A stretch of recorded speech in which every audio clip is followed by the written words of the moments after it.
हुने गर्दछ। कुर्सीको बनोट हाम्रो शरीरको बनावटसँग मेल नखाँदा मेरुदण्ड तथा रक्त सञ्चारको समस्या समयसँगै बढ्दै जान्छ।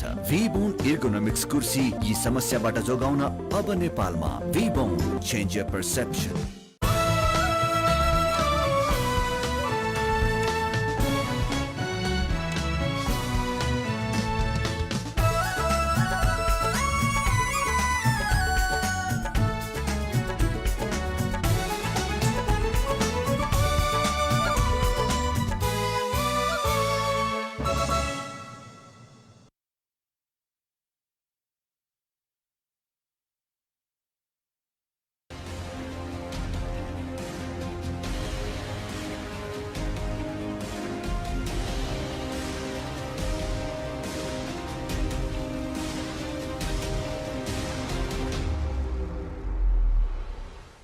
नमस्ते। राष्ट्रिय सूचना आयोग र नेपाल टेलिभिजनको संयुक्त प्रस्तुति कार्यक्रम सूचना मेरो हकको आजको यो श्रृङ्खलामा हामी यहाँहरूलाई हार्दिक स्वागत गर्न चाहन्छौँ। हामी सबैलाई थाहा छ अहिले हामी एउटा अप्ठ्यारो अवस्थामा छौँ। एक किसिमले भन्ने हो भने हामी सबैले आफूलाई घरभित्र नै सुरक्षित गरेर राख्नुपर्ने अवस्था छ। यति हुँदाहुँदै पनि हामी मध्ये धेरैको घरमा अहिले बिरामी हुनुहुन्छ। हामी समस्यामा छौँ। कतिले त अझ हामीले आफन्तलाई गुमाएको पीडाले पनि हामीलाई अप्ठ्यारो पारिरहेको छ। निश्चय पनि विश्व सँगसँगै कोरोना महामारीको यो तेस्रो लहरसँग हामी पनि जुधिरहेका छौँ। त्यसैले कार्यक्रमको सुरुमै हामी यहाँहरूलाई कृपया आफ्नो स्वास्थ्यको ख्याल गर्नको निम्ति र एकदमै सचेत भएर दैनिकी चलाउन पनि हार्दिक अनुरोध गर्न चाहन्छौँ। अनि आजको कार्यक्रमको सेरोफेरो पनि हामी यस्तो किसिमको विपद अथवा महामारीमा सूचनाको कस्तो महत्त्व हुन्छ र त्यो महत्त्वलाई सम्बन्धित निकायहरूले कति बुझेका छन् भन्ने विषयमा हाम्रो चर्चा केन्द्रित गर्न थालेका छौँ। हुन त सूचनाको समयमै सही सूचनाको अझ एकदमै धेरै महत्त्व छ। तर भनिन्छ जब विपद हुन्छ, अप्ठ्यारो हुन्छ, त्यति बेला सानो सानो सूचनाले पनि हामीलाई जीवन दान दिन सक्छ, अप्ठ्यारोबाट बचाउन सक्छ र हाम्रो दैनिकीलाई सहज गर्न सक्छ। यसैले सम्बन्धित निकायहरूले एउटा कानुनले तोके बमोजिम भन्दा पनि अगाडि आएर अहिले सूचनाको हकलाई प्रत्याभूत गर्नुपर्ने अवस्था छ। तर वास्तविकता के छ र कसरी अगाडि आउनुपर्छ भन्ने महत्त्वपूर्ण विषयमा आज हामी छलफल गर्न लागिरहेका छौँ।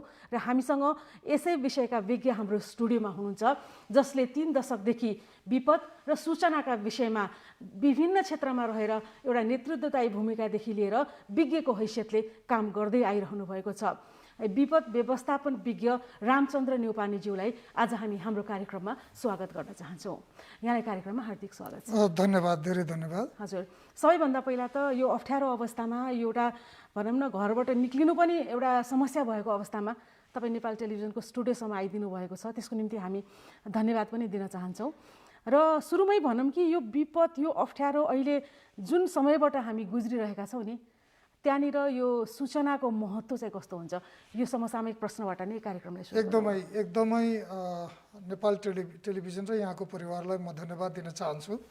यो हाम्रो दायित्व पनि हो, घरभित्र बसिरहने भन्दा पनि हामीले कसरी सुरक्षित रहने, सुरक्षाका उपायहरू अवलम्बन गर्दै हामीले चेतना अथवा सूचना प्रवाह पनि गर्नुपर्छ र चेतना अभिवृद्धि पनि गर्नुपर्ने हाम्रो दायित्व पनि छ। हामी त्यो दायित्वभित्र पनि समाहित भएका छौँ।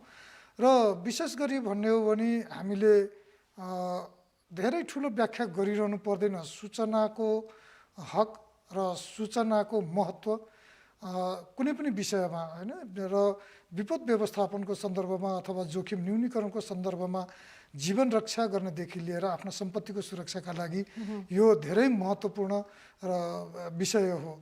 हामीले सूचनाका विभिन्न माध्यमहरू, सञ्चार माध्यमहरूबाट नै हामीले सूचना प्राप्त गर्छौँ र त्यो ज्ञान प्राप्त गर्न सक्छौँ र ज्ञान दिन सक्छौँ ताकि जीवन बचाउन सकियोस्।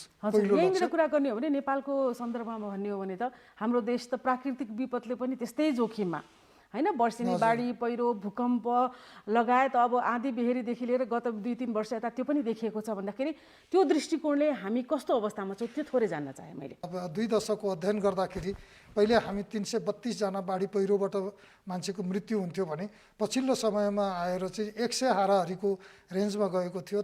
जबकि तर गएको वर्ष अलिकति बढी मृत्यु भयो होला मानिसको, किनभने एक्सट्रिम वेदर अथवा चाहिँ नि यो बाढी र पहिरो मा आएको 81 आएको परिवर्तनले, वर्षामा आएको 81 ठुलो वर्षाको कारणले गर्दा अलिकति बढी क्षति भएको हो। अन्यथा विगत 1 दशक यता चाहिँ हाम्रो जुन सूचनाको पहुँचमा वृद्धि हुँदै गयो, त्यसले चाहिँ मान्छेको मृत्युको सङ्ख्यालाई चाहिँ कम गरेको चाहिँ देखिन्छ। यो जुन 2 वर्षदेखि हामीले एउटा कोरोनाको महामारीसँग जुझ्दैछौँ नि, एकातिर मानसिक त्रास, अर्कोतिर यसले अर्थतन्त्रमा पारेको प्रभाव र मानिसको ज्यान जोखिम होइन, यो दृष्टिले हेर्दाखेरि कतिको अप्ठ्यारोमा रह्यो हाम्रो मुलुक? हाम्रो मुलुक विगत यो कोरोना सुरु भइसकेपछि धेरै अप्ठ्यारोमा पनि पर्यो, किनभनेदेखि कोरोना वास्तवमा के हो र कोरोनाबाट बच्न के गर्नुपर्छ भन्ने कुराहरूमा नै पहिले दुविधा उत्पन्न भयो। ताकि हामीले ज्ञानको अभावमा, सूचनाको अभावमा, सूचना सम्प्रेषणमा कमी आएर होला, वा त्यसमा नागरिकको पहुँच अथवा जनप्रतिनिधिको पहुँच कम भएको कारणले पनि होला, सुरुमा चाहिँ एउटा लट्ठीमा साबुन समातेर चाहिँ नि प्रभावितहरूलाई बाँड्ने सम्मका काम पनि भए होइन। सुरुमा त्यो अवस्था पनि आयो, किनभने ज्ञानको कमी भयो त्यहाँ, अथवा सूचनाको पहुँच अथवा कोरोनाबाट बच्न के गर्नुपर्छ, कुन विधि अपनाउनुपर्छ, कसरी अगाडि बढ्नुपर्छ भन्ने कुराको कमी त्यतिखेर हामीले खड्केको पायौँ। तर पछिल्लो समयमा आएर धेरै सुधार भएको हामीले देख्यौँ। ताकि अब कोरोना लागे पनि हामीले सुरक्षाका उपायहरू अवलम्बन गरेर गयौँ भनेदेखि बिरामीसँग पनि हामी जान सक्छौँ, बिरामीको नजिक पनि जान सक्छौँ र उसको उपचार हेरचाह गर्न सक्छौँ भन्ने किसिमको भावना अहिले पछिल्लो समयमा विकास भएको छ। त्यति हुँदै पनि अझै पनि सही ढङ्गले हामीले अपनाउनु पर्ने मापदण्डहरू, जो विश्व स्वास्थ्य सङ्गठन र नेपाल सरकारले जारी गरेका मापदण्डहरू सही ढङ्गले अहिले पनि हामीले चाहिँ अवलम्बन गर्न नसकिरहेको अवस्था चाहिँ छ। नेपाल सरकारको सूचनाको कुरा हेर्ने हो भने दैनिक जस्तो सम्बोधन गर्ने क्रम पनि छ होइन, कुनै न कुनै रूपमा। तर त्यो बढी मात्रामा त्यस्ता बढी सङ्ख्यामा चाहिने एउटा तथ्याङ्क भन्ने होइन, कति सङ्क्रमित भए, कति चाहिने अब मृत्यु भयो, अथवा साबुन पानीले हात धुने, अथवा सेनिटाइजर र मास्क, जुन पुरानो नै एक किसिमले भनौँ, त्यो सूचना प्रवाह गरेको त निरन्तर देखिन्छ नेपाल सरकारले अथवा सङ्घ संस्थाहरूले। तर यो 2 वर्षसम्म हामीले लगातार यही कुरा भनिरहेछौँ, मानिसहरूले त्यही पनि त आजको दिनमा पनि यति अप्ठ्यारो समयमा पनि अझै पनि मानिसले यही विषयमा लापरवाही गरेको देखिन्छ भन्दाखेरि सूचना सम्प्रेषणमा समस्या हो कि हामीलाई बानी परिवर्तन चाहिँ साह्रै गाह्रो रहेछ? यो बानी परिवर्तन ज्यादै कठिन कुरा हो, किनभनेदेखि बानी परिवर्तन एउटा ज्यादै कठिन कुरा छ। अर्को चाहिँ नेतृत्वले अथवा जसले नेतृत्व गर्छ, जसले चाहिँ नि समाजमा प्रभाव पार्छ, उनीहरूको व्यवहारले पनि प्रभाव पार्दो रहेछ। एउटा चाहिँ नि भनौँ न, जस्तो मानिलिउँ एउटा देशको प्रधानमन्त्री अथवा मन्त्री अथवा सचिव अथवा सहसचिव, यो तहको मान्छेले कस्तो बिहेभ गरिरहेछ, कस्तो काम गरिरहेछ, कस्तो व्यवहार गरिरहेछ भने त्यस अनुयायीहरूले त्यसैलाई फलोअप गर्छन्। त्यो कारणले पनि परिवर्तन चाहिँ अलिकति कठिन भएको अवस्था चाहिँ हो। किनभनेदेखि कतिपय हाम्रा नेतृत्वबाट बैठक छलफलमा बस्दाखेरि अरू सबै हामी स्वास्थ्य मापदण्ड पालना गर्ने भन्छौँ, तर 1-2जना जो नेतृत्व गर्नुहुन्छ उहाँहरूले मास्क नलगाइरहेको अवस्था पनि हामी बैठक अनि भिडभाड नगरौँ भन्छौँ, उहाँहरूले नै भिडभाड गरेर उहाँहरूले नै भिडभाड फेरि गरिराख्नु भएको छ। जस्तो अहिले त्यति धेरै भिडभाड अथवा कार्यक्रमहरू नभए तापनि जति बेला यो सुरु हुँदै थियो र फैलिने क्रम थियो, त्यति बेला चाहिँ नि एकदमै ठुलो भिडभाडका कार्यक्रमहरू पनि भएका हुन्। भिडभाड थियो, सन्देश चाहिँ गइरहेको थियो, हामीले टेलिभिजन हेरिरहेछौँ, समाचारहरू पढिरहेछौँ, एफएमहरू सुनिरहेछौँ, त्यहाँ चाहिँ नि भिडभाड गर्न हुँदैन भनिएको छ। यताबाट सन्देश आउँछ सरकारबाट पनि भिडभाड गर्न हुँदैन भनेर, तर के हुन्छ भने सरकार र राजनीतिक दलले नै बढी भिडभाडहरू सिर्जना गर्यो। परिणाम के भने अहिलेको जुन यो सङ्क्रमण एकदमै व्यापक रूपमा फैल्यो, समुदाय तहसम्म चाहिँ यो सङ्क्रमण फैलिन। हजुर, रामचन्द्र नेउपानेजी, एउटा कुरा अघि तपाईँले भन्दै हुनुहुन्थ्यो कि यो जसरी पहिला बाढी पहिरो अथवा पानीको यो सतह बढेर मानिसहरूकोलाई एकदम अप्ठ्यारो गर्थ्यो र त्यसबाट मृत्यु पनि हुने सन्दर्भमा पूर्व सूचनाले गजब गरिकन काम गर्यो भन्ने कुरा गर्दै गर्दा त्यसको बारेमा नै हामी केही सुन्न चाहन्छौँ। र त्यो कुरा यो कोरोना सङ्क्रमणको सन्दर्भमा हाम्रो सरकारले सम्बन्धित निकायहरूले गर्न सक्यो कि सकेन, समयमै सही सूचना गर्न सक्यो कि सकेन? यसमा चाहिँ बाढी पहिरो र भूकम्पलाई अलिकति जोडेँ। हामीले कहिलेकाहीँ सूचना गलत प्रवाह गर्दाखेरि के परिणाम आउँछ भनेदेखि हामीले 72 सालको भूकम्पमा अनुभव गऱ्यौँ। सूचनाले ज्ञान पनि दिन्छ, सिप पनि बढाउँछ, स्किल पनि दिन सक्छ। त्यो क्रममा चाहिँ हामीले प्रवाह गरेका सन्देशहरू भूकम्प आउँदाखेरि तपाईँ चाहिँ यो टेबल मुनि सुरक्षित रहने अथवा कुनै वस्तुको मुनि चाहिँ बसियो भने त्यहाँबाट सुरक्षित रहन्छ। कुनै चिज खस्दाखेरि पनि हाम्रो शरीरलाई चाहिँ त्यसले बचाउँछ, त्यसले चाहिँ त्यो ओत लागेपछि बचाउँछ।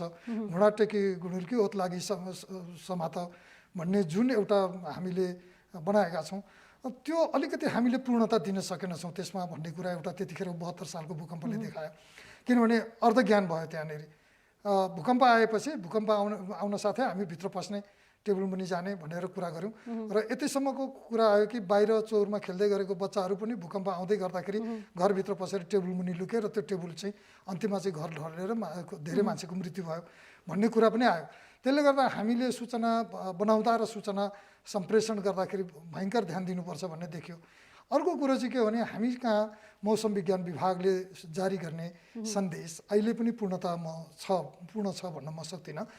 तथापि हामीले विगत 20 वर्षदेखि यो क्षेत्रमा अध्ययन गर्दै जाँदा अहिलेको तुलनात्मक रूपमा हेर्दै जाँदाखेरि विगतमा एउटा बाढीले वर्षभरिको एभरेजमा औसतमा 10 वर्ष 20 वर्षको औसत हेर्दाखेरि 332 जान्थ्यो भने पछिल्लो समयमा 200 भन्दा तल झरेको छ त्यो एभरेज औसत वार्षिक मृत्यु दर हैन। त्यो चाहिँ किन भनेदेखि पूर्व सूचना प्रणालीले नै त्यसलाई चाहिँ सपोर्ट गरेको छ।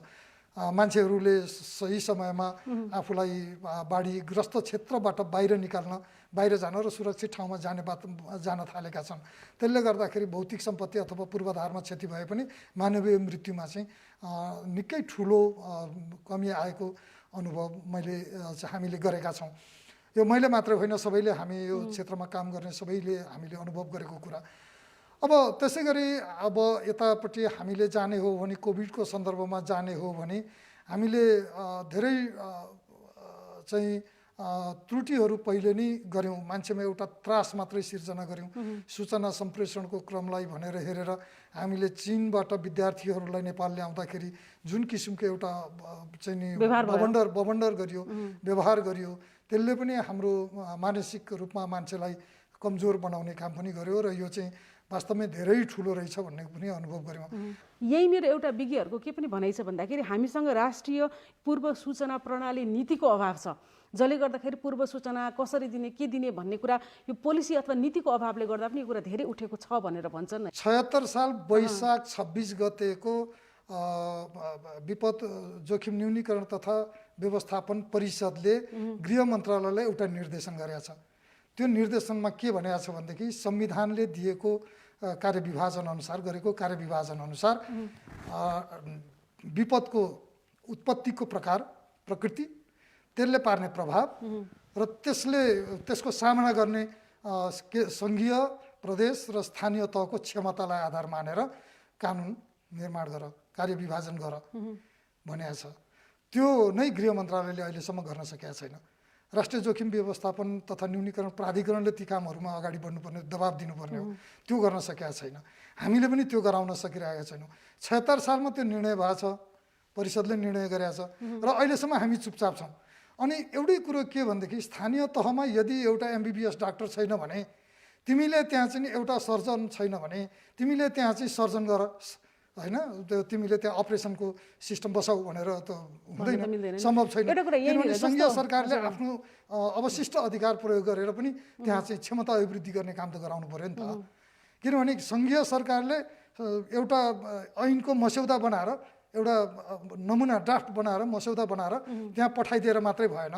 त्यहाँको भौगोलिक अवस्था, सामाजिक अवस्था, आर्थिक अवस्था, शैक्षिक अवस्था, प्राविधिक अवस्था, सिप र क्षमतालाई आधार मानेर त्यही कानुन बन्नुपर्छ। अनि एउटा कुरा यहीँनिर जोडेर आउँछ, जस्तो अहिले हामी अप्ठ्यारोमा छौँ होइन, कतिपय अवस्थामा भनिहाल्यौँ कि यो सङ्घ, प्रदेश र स्थानीय तहमा एकअर्कालाई औँला देखाउने चलन पनि छ होइन।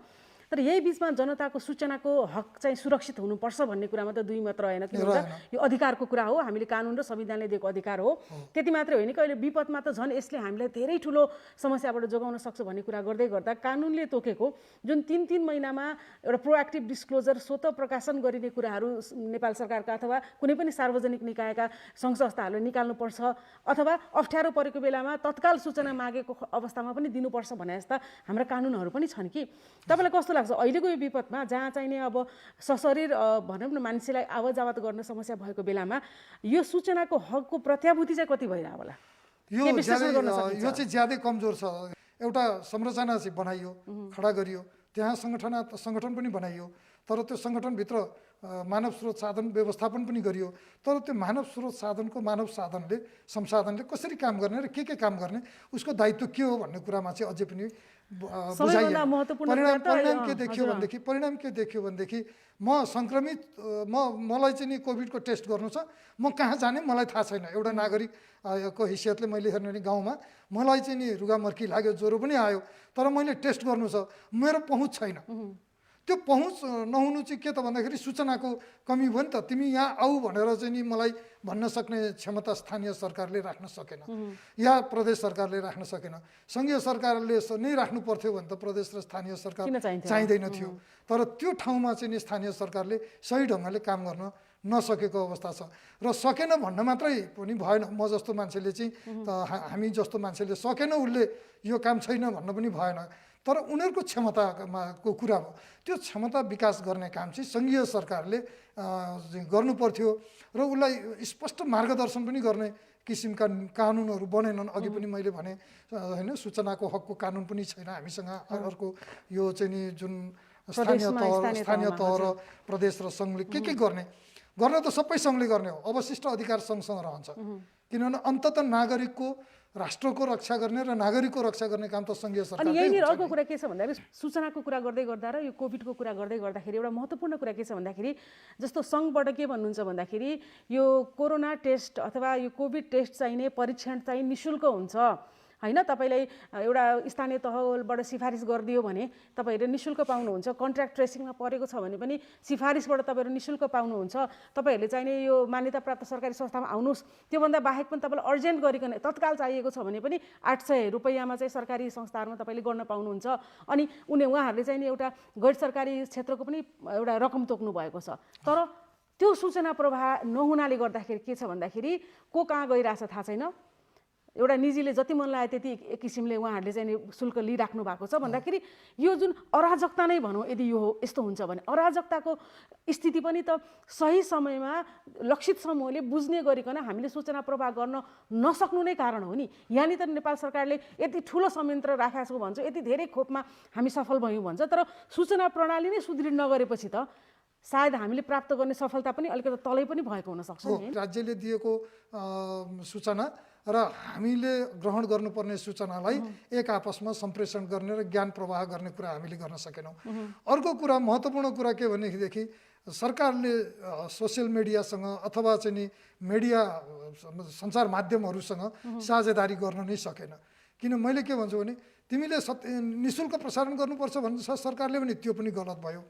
सशुल्क प्रसारण गर भन्दाखेरि चाहिँ उसको सोसियल कर्पोरेट जुन रेस्पोन्सिबिलिटी हुन्छ प्राइभेट मिडियाहरूको, त्यो भित्रको त्यो रकमलाई पनि तिमीहरूले यसमै उपयोग गर है भनेर दिँदा हुन्थ्यो। एउटा कम्प्युटर बाँडेको देखाएर चाहिँ सोसियल मिडियाले कतिपय मिडिया हाउसहरूले चाहिँ नि त्यो गरिरहेछन् नि, त्यसले पनि गलत काम गरिरहेछ। उनीहरूले आफ्नोले दिनुपर्ने जुन सूचना चाहिँ सरकारको विरुद्धमै प्रसारण गर्ने या नागरिकको कुनै एजेन्सीको विरुद्धमै प्रसारण गर्ने या नागरिकै कहिलेकाहीँ नागरिकै विरुद्धमा पनि जस्तो यहीँनिर जुन चाहिने जनताको जान्न पाउने अधिकार छ नि, त्यसमा त सरकारी अथवा गैर सरकारी सार्वजनिक निकाय जिम्मेवार हुनैपर्छ, यसमा त दुई मत छैन होइन। तर यहीँनिर अर्को सवाल के छ भन्दाखेरि तपाईँले भर्खरै कुरा उठाउनु भयो नेपालको पत्रकारिता क्षेत्र, आम सञ्चारको क्षेत्र, जसमा तपाईँ पनि एक किसिमले आबद्ध हुनुहुन्थ्यो पहिला होइन। भन्दै गर्दाखेरि आजको दिनमा आम सञ्चारले विश्लेषण गर्ने हो भने यो विपदमा आवश्यक सूचना, चाहे त्यो सरकारलेको सूचना होस्, चाहे त्यो गैर सरकारी क्षेत्रको होस् अथवा स्थानीय तहको होस्, प्रदेशको होस्, सङ्घको होस्, जसको सुकैको होस् होइन, ती जनतालाई आवश्यक पर्ने सूचना प्रवाह गर्नमा हाम्रो आम सञ्चारहरू कति इमान्दार छन्, कति समयमा छन्? होइन, इमान्दार भन्दा समयमा भन्ने कि इमान्दारिताको सन्दर्भमा हेर्ने हो भने त ज्यादै कमजोरी देख्छु मैले। हो, मैले पत्रकारिता प्रारम्भ गरेको 2040 सालमा हो। मैले हेर्दाखेरि पछिल्लो समयमा सुधार नभएको त होइन, तर विपद व्यवस्थापन, जलवायु परिवर्तन र त्यसले उत्पन्न गर्ने प्रकोप, अनि यो कोरोना, यस सन्दर्भलाई हेर्ने हो भने अहिले कतिपय मिडियाले यो चाहिँ सरकारको काम हो र यो चाहिँ गैर सरकारी संस्थाहरूको काम हो, जसले डलर खेती गरिरहेछन् भन्ने एउटा आरोप पनि लाग्ने गरेको छ। ताकि त्यो जुन चाहिँ एकदमै गलत हो। किनभने मैले सञ्चार माध्यमदेखि हुँदै आएर मैले गैर सरकारी संस्थाहरूसँग पनि मैले सम्बन्ध मेरो स्थापित भयो, विस्तार भयो। मैले मेरो अनुभवलाई हेर्ने हो भने हामीले हाम्रो कर्तव्य धेरै अझै सुधार गर्नुपर्ने थुप्रै क्षेत्रहरू छन्। आम सञ्चारको सूचना प्रवाह अथवा उत्पादन गर्ने सङ्घ संस्थाको मानसिकता हेर्ने हो भने हाम्रा धेरै सूचनाहरू चाहिँ हामी गीत सङ्गीत बाट चाहिँ प्रसारण गर्छौँ। निश्चय पनि मान्छेले गीत सङ्गीतलाई बढी सुन्छ, बढी क्याच गर्छ भन्ने कुरा हो। तर यदि विश्वसनीयता त्यसलाई मैले मेरो जीवनमा अपनाउने दृष्टिकोणले हेर्ने हो भने गीत गाउने, नाच्ने यस्ता खालबाट दिएको सन्देशभन्दा क्रेडेबल सोर्स भन्छौँ कि हामी विश्वसनीय पात्रले बोलेको सूचनाले मान्छेकोलाई त्यति चाँडै परिवर्तन गर्छ जति त्यो गीत सङ्गीतले गर्दैन भन्ने पनि आज प्रमाणित भइसकेको छ कि गीत सङ्गीत हामीले सम्झिन्छौँ होला, गाउँछौँ पनि होला, तर मेरो निम्ति एउटा भनौँ न चिकित्सकले बोलेर कोरोना रोगबाट तपाईँहरू बच्नलाई यो हुन्छ भनेर बोल्नु जति मलाई महत्त्वपूर्ण लाग्छ, एउटा भनौँ न गीत सङ्गीतबाट प्रभाव भएको सन्देशले मलाई त्यति धेरै नछुन सक्छ, तथापि म गीत सुन्न सक्छु भन्दा हाम्रो यो सूचना प्रवाह गर्ने तरिका पनि अलिकति फरक गर्नुपर्छ कि अब हामीले अलिकति के छ भनेदेखि हामीले धेरै ठाउँमा देखेका छौँ गीत सङ्गीत अथवा विभिन्न कन्सर्टहरूबाट चाहिँ सन्देश प्रदान गर्ने कुरा पनि गरेका छौँ। त्यो एज फ्याक्टरले पनि त्यसलाई असर गर्छ। जस्तो टिनेजहरूलाई दिने सन्देश भनेको चाहिँ हामीले गीत सङ्गीतबाट पनि दिन सक्छौँ। तर त्यो गीत र सङ्गीत विपद व्यवस्थापन र कोभिडसँग जोडिएर जाने अथवा यस्ता किसिमका महामारी या विपदसँग जोडिएर जाने गीत सङ्गीत हुन् भने ती गीत र सङ्गीतको एउटा चाहिँ विज्ञहरूले त्यसलाई एडिट गर्ने, सम्पादन गर्ने, त्यसलाई सही ठान्ने र अहिले त हामी कहाँ एउटा निकाय नै छ नि, गृह मन्त्रालयको विपद व्यवस्थापन शाखा नै छ, त्यहाँ विपद जोखिम न्यूनीकरण तथा व्यवस्थापन प्राधिकरण छ, त्यहाँबाट चाहिँ गीत स्वीकृत गराएर मात्रै त्यसलाई रेकर्ड गराउने किसिमको हामीले पनि त्यो किसिमको बानी बसायौँ भने सम्भवतः त्यसले आधिकारिकता प्राप्त गर्छ र सही सन्देश जान्छ। अन्यथा के हुन्छ भनेदेखि बाढी आयो बगायो म के गरौँ भनेर मात्रै भएन। अब बाढी आउँछ, बगाउन सक्छ, हामीले चाहिँ सूचना प्राप्त गर्नुपर्छ, अनि हामीले बाढी आइहाल्यो भनेदेखि फलान ठाउँमा सम्पर्क गर्नुपर्छ भन्ने किसिमका सन्देश पनि हाम्रा गीत सङ्गीतमा दिन सकियो भने र त्यस्ता गीत सङ्गीत चाहिँ अलिकति विज्ञबाट अथवा नेपाल सरकारको कुनै एजेन्सीले स्वीकृत गरेको निकायबाट स्वीकृत गराएर मात्रै रेकर्ड गराइयो, त्यसलाई प्रयोग गरियो भने राम्रो हुन्छ एउटा पाटो। अर्को पाटो चाहिँ के भनेदेखि हामीले त स्पष्टै छ, किनभने एउटा डाक्टरले भनेको कुरा प्रति मान्छे बढी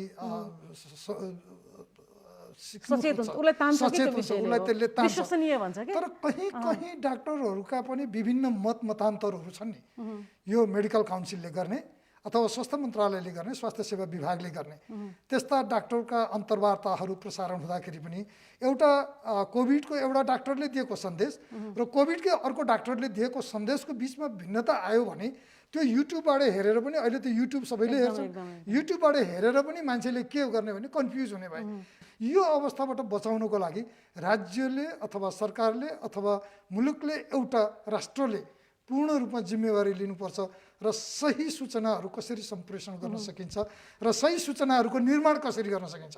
महत्त्वपूर्ण कुरो, हामी कहाँ डाटा बेसै छैन अहिले पनि हामी कहाँ त्यो तथ्याङ्कमा आधारित सूचनाहरू प्राप्त गर्न धेरै कठिन छ। अहिले पनि केही अहिले पछिल्लो समयमा केही काम हुन थालेको भए पनि त्यो चाहिँ लथालिङ्ग छ। यहीँनिर अब भाषागत दृष्टिले हेर्ने हो भने हामी 123 भन्दा बढी भाषा अहिले हाम्रो छ होइन। त्यति मात्रै होइन कि हाम्रो अपाङ्गतासँग जोडिएका कुराले गर्दा कतिजनाले हेर्न सक्नुहुन्न, कतिजनाले सुन्न सक्नुहुन्न, कतिजनाले चाहिँ केही पनि उहाँहरूको पहुँचमा छैन। त्यति मात्रै होइन कि यो साक्षरता र निरक्षरताको सम्बन्ध पनि छ सूचना प्राप्तिसँग भन्दाखेरि एकातिर प्राविधिक चुनौती होइन, अर्कोतिर यस्ता किसिमका विविधता समावेशिताको मुद्दा सामाजिक चुनौती छ भने यो कुरालाई चाहिँ कसरी हेर्ने, यो आजको जुन हामी कोरोना महामारी त सबैको निम्ति उस्तै छ भन्दा उहाँहरूसम्म सूचना प्रवाहको कुरा त झन् ठुलो चुनौती छ नि होइन र। म कुनै समय पूर्व सूचना प्रणाली, समुदायमा आधारित पूर्व सूचना प्रणालीमा को क्षेत्रमा काम गर्दाखेरि म विभिन्न नदी बेसिनहरूको तल्लो बेल्टमा र भित्री गाउँहरूमा पनि पुगेका थिएँ। उहाँहरू नेपाली बोल्न जान्नुहुन्न थियो, नेपाली बुझ्नुहुन्न थियो। तराईका थुप्रै समुदाय एकदम वृद्ध जो बुढाबुढी हुनुहुन्छ, अहिलेका केटाकेटीहरू चाहिँ बुझ्ने, तर यो अलिकति 40-50 भन्दा माथिका मान्छेले चाहिँ नबुझ्ने अवस्था अहिले पनि छ। त्यहाँ मोबाइलमा घन्टी त आउँछ, जस्तो पूर्व सूचना प्रणालीको क्रममा एकदम ठुलो वर्षा हुने भयो र बाढी आउने सम्भावना छ, मोबाइलमा घन्टी त बच्छ। डिएचएमले त्यो कुन भाषामा बच्छ भन्ने कुरा कुन भाषामा, त्यहाँ नेपाली अङ्ग्रेजीमा आउँछ क्या हजुरको। त्यो नेपाली चाहिँ नबुझ्ने मान्छेलाई अङ्ग्रेजीमा आएको सन्देशले के अर्थ राख्छ? ट्याङट्याङ आउँछ, रोमनमा लेखिएको हुन्छ। अहिलेसम्म मलाई गजब के लाग्छ भने अस्ति मेरो एउटा विदेशी साथीले नेपालीमा एसएमएस गर्नुभयो मलाई मेसेन्जरमा। प्रविधिले त्यहाँ फड्को तर मलाई यस्तो खुसी लाग्यो, मैले उहाँलाई धेरै धेरै पटक धन्यवाद दिएँ, किनभने उहाँको नेपाली भाषा मेरोभन्दा शुद्ध थियो। फेरि यस्तो हो नि त, त्यो त जान्नु पर्दैन नि, त्यो त प्रविधिले प्रविधिले पनि सिकाएको छ होइन। ह्रस्व दीर्घ चाहिँ त्यहाँका शब्द विन्यासहरू चाहिँ मेरोभन्दा शुद्ध पाएँ मैले, अनि मैले उहाँलाई धन्यवाद दिनु पर्यो। तर हामी नेपालीहरू रोमनमा लेखिदिन्छौँ क्या, ताकि नपढ्ने मान्छेले त बुझ्दैन थियो कि त अडियो मात्रै दिन सक्नु पर्यो, अडियो मात्रै पनि सम्भव हुँदैन। र विशेष गरी अहिले हामी कहाँ अब टेलिभिजनमा चाहिँ हामीले देख्छौँ अपाङ्गता भएका व्यक्तिलाई पनि केही सन्देशहरू त्यो बुझ्ने गरी हामीले समाचार चाहिँ प्रसारण गरेको देख्छौँ। थोरै सुरुवात भएको छ, पूर्ण रूपमा हामी पनि गर्छौँ त्यो प्रसारण। अब तर के भनेदेखि सोसियल मिडियामा अथवा अन्य सञ्चार माध्यमहरूमा त्यो अभ्यास कम भएको छ। जस्तो यहीँनिर नि एउटा कुरा, तपाईँ त यसको विज्ञ भएको नाताले जस्तो सबै भाषामा कति सूचना दिने, सबै सन्दर्भमा कसरी सूचना दिने, यो त हामीलाई चुनौती छ भन्दै गर्ने सरकारले अथवा सम्बन्धित निकायले हामीले सङ्केतहरूको विकास गर्यो भने के हुन्छ होला? सङ्केतको विकास गर्न सकिन्छ र यो त्यो सरकारले त्यो भन्न नै पाउँदैन। सरकारले त्यो भन्ने हो भने उसले भाषाहरूलाई कटौती गर्नुपर्छ, उसले यो नेपालको भाषा होइन भन्नुपर्छ, यो नेपाल देशभित्रको भाषा होइन भन्नुपर्छ।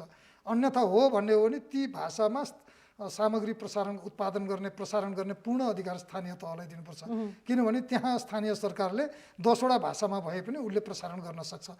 या नेपाल सरकारले यहाँ गर्दा 123 वटा भाषामा सामग्री छन् भने तिनीहरूको जनसङ्ख्या कति छ त्यसलाई आधारमा, मैले अघि भने डाटाबेस छैन यहाँ हामी कहाँ, नभएदेखि 10,000 जनसङ्ख्या चाहिँ मैथिली बोल्ने छ भने 10,000 सामग्री त्यस्तो बनाउनु पर्यो, त्यो प्रसारण हुनु पर्यो। त्यहाँको मैथिलीको बसोबास हुने क्षेत्रमा चाहिँ नि छुट्टै त्यो किसिमको जबकि नेपालको संविधानले भनेको पनि छ नि, प्रदेशमा सबैभन्दा बढी बोलिने पहिलो र दोस्रो भाषालाई अफिसियल भाषा बनाउन सकिने र त्यसलाई एउटा कामकाजी अथवा हरेक कुरामा चाहिँ प्रयोग गरिने भनेको छ भन्दाखेरि त्यो पनि त पालना भएको छैन। अनि सङ्केतको सिर्जना गर्ने, जस्तो अब अहिले गाउँमा के छ भन्नुहुन्छ भने अपाङ्ग भएको घरमा रातो झन्डा राख्ने चलन छ। समुदायमा आधारित विपद व्यवस्थापन समितिहरूले के गर्छन् भने गाउँमा जहाँ अपाङ्ग छ त्यो घरमा रातो झन्डा राख्छन्। कुनै विपद पर्दाखेरि सबभन्दा पहिले त्यो रातो झन्डा भएको घरमा फलानाले जाने भनेर निर्धारण गरिएको हुन्छ र त्यो घरलाई उनीहरूले जानकारी पनि दिएको हुन्छ, तपाईँहरू नआत्तिने केही भयो भने यहीँ बस्ने, हामी कुनै न कुनै रूपमा आउँछौँ। विकल्पहरू उनीहरूले बनाएको हुन्छ त्यहाँ अहिले होइन। सरकारलाई त्यसरी पनि उनीहरूले स्थानीय समुदायले सहयोग गरिराखेको छ। त्यहाँबाट सिकाइ चाहिँ नगरपालिका गाउँपालिकाले गर्नु पर्यो नि त, स्थानीय सरकारले त्यही गरिराखेको चाहिँ मैले चाहिँ देखिनँ। समुदाय चाहिँ आफै सक्षम छ, सचेत छ, तर स्थानीय सरकारले त्यसलाई फलोअप गरिराखेका छैन या त्यसलाई सपोर्ट गरिराखेको अवस्था चाहिँ देखिनँ मैले। आज हामी एउटा महत्त्वपूर्ण विषयमा चर्चा गरिरहेका छौँ। अहिले हामी अप्ठ्यारोमा छौँ, कोरोनाको जुन सङ्क्रमण छ त्यसले हामी सबैलाई अप्ठ्यारोमा पारेको छ। घरभित्रै रहेर हामीले आफूलाई सुरक्षा गर्नुपर्ने अवस्था छ भने यदि हामी बाहिर निक्लिँदैछौँ भने सुरक्षाका सम्पूर्ण उपाय अपनाएर कमभन्दा कम समयमा आफ्नो काम सम्पन्न गरेर फेरि सुरक्षित रूपमा घर फर्किनु जरुरी छ। यसै सन्दर्भमा यो अप्ठ्यारोको बेलामा हामीले कसरी आफूलाई सुरक्षित राख्ने अथवा अप्ठ्यारो पर्यो भने कहाँ जाने भनेका जस्ता सामान्य सूचनाहरू पनि हामीलाई प्राप्त नभइरहेको हुनसक्छ। त्यो सूचना कहाँबाट लिने, कसरी लिने र सम्बन्धित निकाय कति यसमा जिम्मेवार छ भन्ने विषयमा आज हामी छलफल गरिरहेका छौँ र अब हामी लगभग कार्यक्रमको अन्तिमतिर पनि आइसकेका छौँ। जस्तो अब म कुरा अलिकति पछाडि नै फर्किन्छु के भन्दा एकछिन अगाडि हामीले थोरै चर्चा गरेका थियौँ। जस्तो नेपाल सरकारलाई नै अहिले हामी यहाँ केन्द्रमा राखौँ, त्यो सँगसँगै यस्ता सार्वजनिक निकायहरूलाई पनि हामी केन्द्रमा राखौँ जसको जिम्मेवारी कोरोना सङ्क्रमणसँग सम्बन्धित छ भने अब हाम्रो सिसिएमसी भन्ने ठुलो एउटा उच्च स्तरीय निकाय त छँदैछ। यी सबै सन्दर्भलाई ध्यानमा राखेर हेर्दै गर्दाखेरि जुन सूचना प्रवाहको कुरा छ नि, सामान्य अवस्थामा हरेक 3 महिनाभित्र आफ्नो प्रोएक्टिभ डिस्क्लोजर स्वतः प्रकाशन गरिनुपर्ने कुरा निकाल भन्दा त उहाँहरूले सरकारी निकायले नगरेको अवस्था छ। 70% भन्दा बढी सरकारी निकायले सूचनाको हकको यो सन्दर्भलाई व्यवस्था गरेको तथ्याङ्क अगाडि आइसकेको छ। भन्दै गर्दा अब यो विपदमा हामीले भर्खरै चर्चा गऱ्यौँ कि कति महत्त्वपूर्ण छ सूचना होइन। भन्दै गर्दा अब स्थानीय तहलाई होला, हाम्रा प्रदेशका सन्दर्भहरू होलान् भन्दाखेरि अब यो आवश्यक सूचना प्रवाहमा उहाँहरूको अवस्था अहिले हामी सन्तोषजनक नभएको अवस्थामा के गर्ने होला, कसरी चाहिँ जनताको सूचनाको अधिकारलाई चाहिँ सुरक्षित गर्ने होला? विगत 3 वर्षदेखि हेर्ने हो भने हामीसँग विपद जोखिम न्यूनीकरण तथा व्यवस्थापन राष्ट्रिय परिषद छ, जसको चाहिँ अध्यक्ष प्रधानमन्त्री सम्माननीय प्रधानमन्त्रीजी हुनुहुन्छ। राष्ट्रिय कार्यकारी समिति छ, जसको अध्यक्ष चाहिँ हाम्रो गृहमन्त्रीजी हुनुहुन्छ।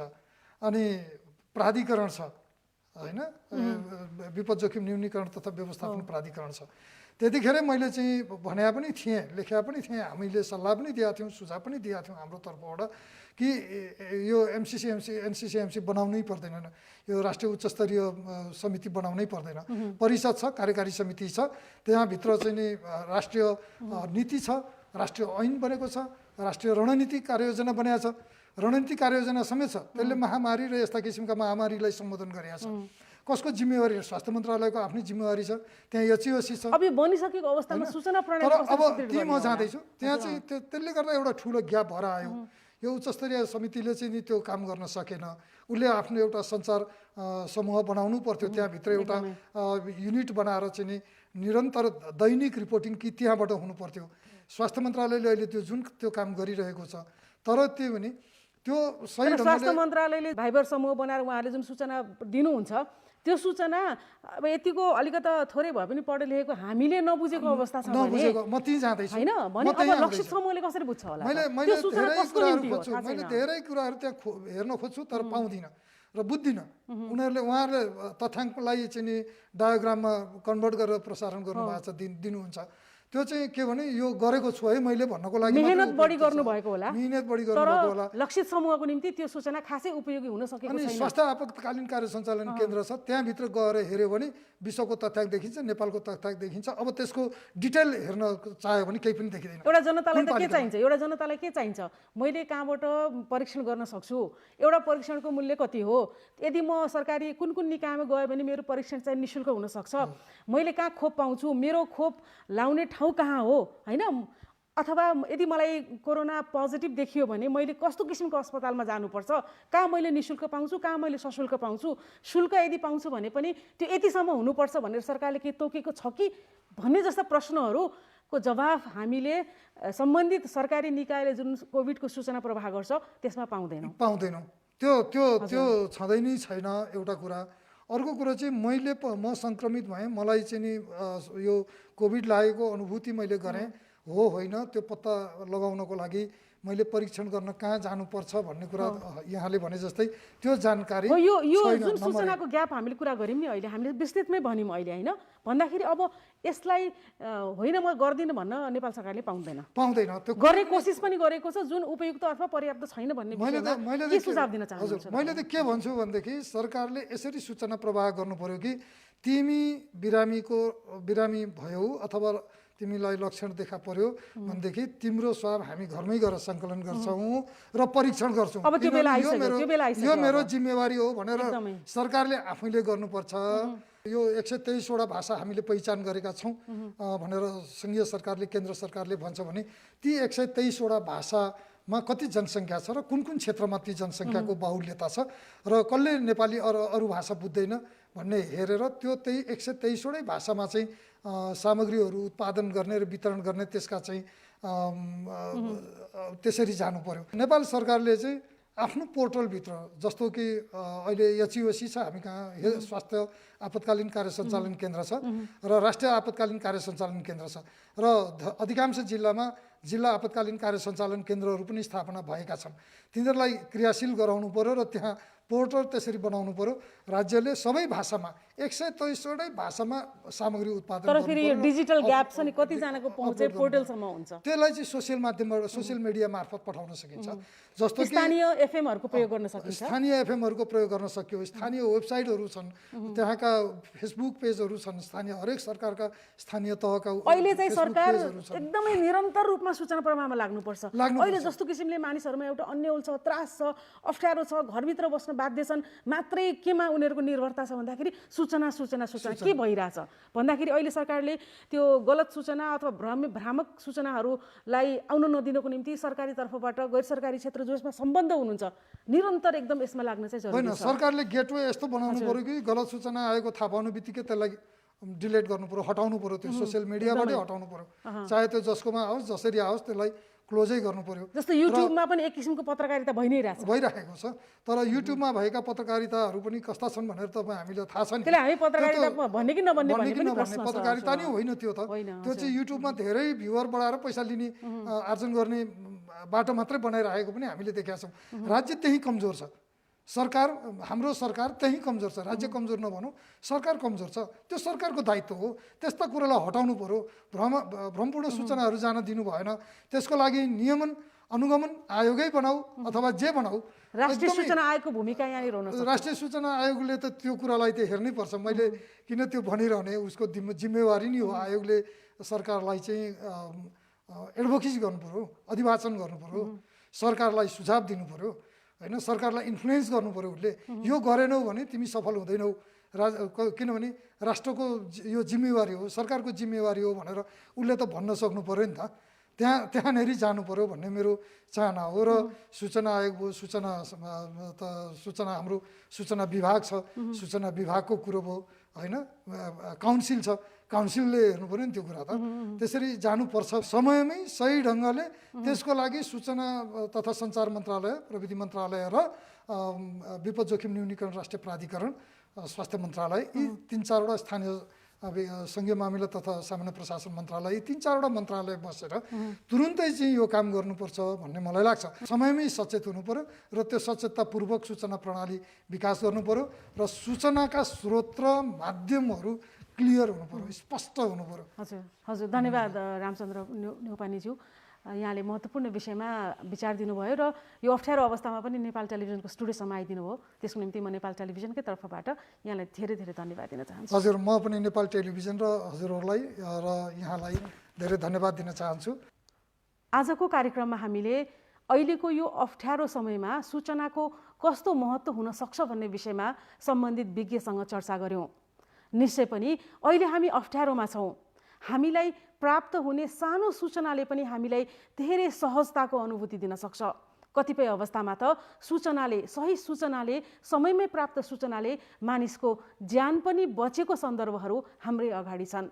त्यसैले तपाईँ हामीले पनि सूचना प्राप्त गर्दैछौँ भने कहाँबाट प्राप्त गर्दैछौँ, त्यो सूचना कसले प्रवाह गरेको हो, त्यसको कति विश्वसनीयता छ भन्ने आधारमा मात्रै सूचना लिने गरौँ।